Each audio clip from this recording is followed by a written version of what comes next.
FORA.tv. The world is thinking. Secrecy, the old chestnut, and Noah has spoken in considerable detail about secrecy, about how it was born out of persecution as a response to violent persecution in the 19th century and soft bigotry in the 20th and 21st. So everything I was going to say about that, I certainly don't have to, and I won't go there, but instead I'd like to focus just a little bit on my own experience of Mormon secrecy in the making of the film and of other people's experience as they relate it to me.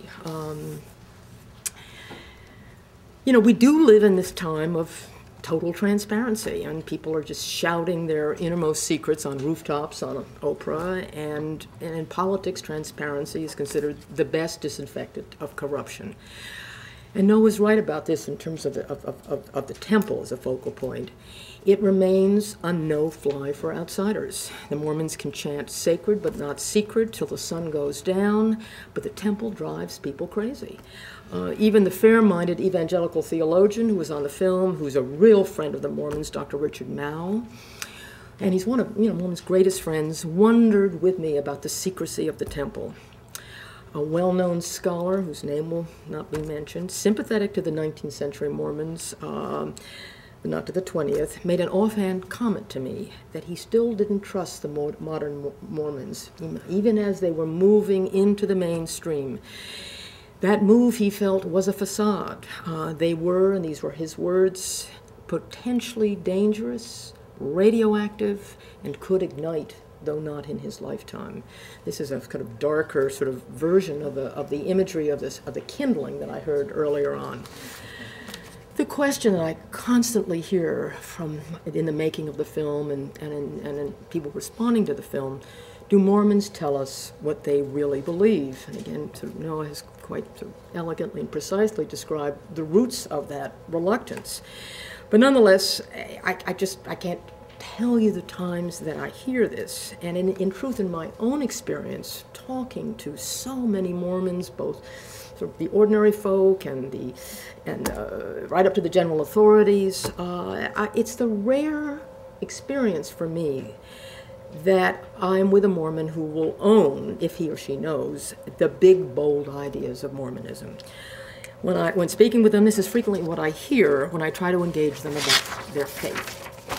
When asked about Joseph's powerful final vision about man becoming God, godlike is almost always substitute for becoming a god.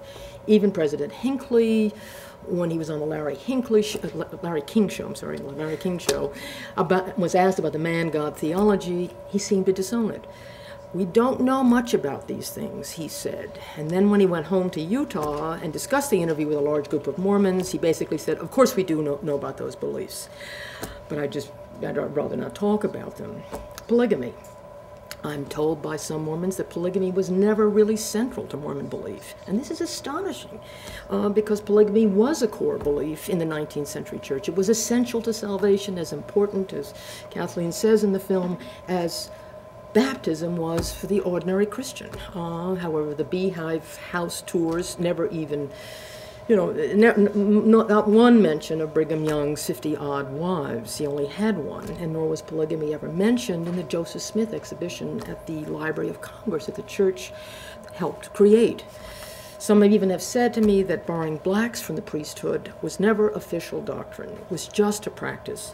But isn't this a semantic difference denying its importance? It was a practice that was accepted until 40-odd years ago as a doctrine with profound implications for white and black Mormons.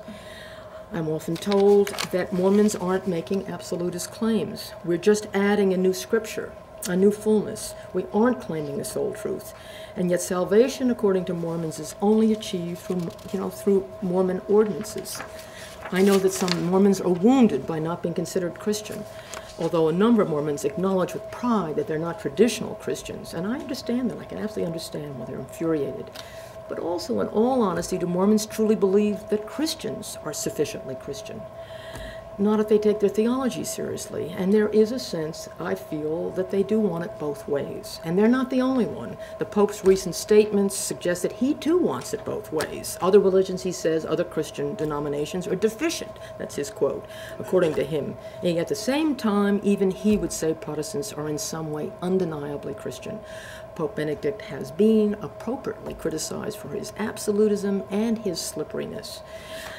I'm sympathetic, enormously sympathetic, to those who tell me that Mormons feel protective of their different beliefs because they're so often either ridiculed or, if they lived in the 19th century, they'd be killed for them occasionally. And in fact, I spent some time with Apostle Dallin Oaks talking about this, particularly when I asked him about the Church's reticence in acknowledging its polygamous past.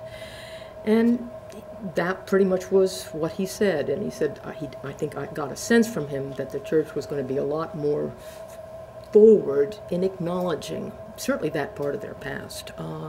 And, you know, I in our sort of long conversation together about this, I just said, you know, my own advice is own those beliefs. Don't shave off the rough edges so they fit the mainstream. Otherwise, you know, the criticism will still be out there, however understandable, and the, you know, the smell of evasiveness will linger.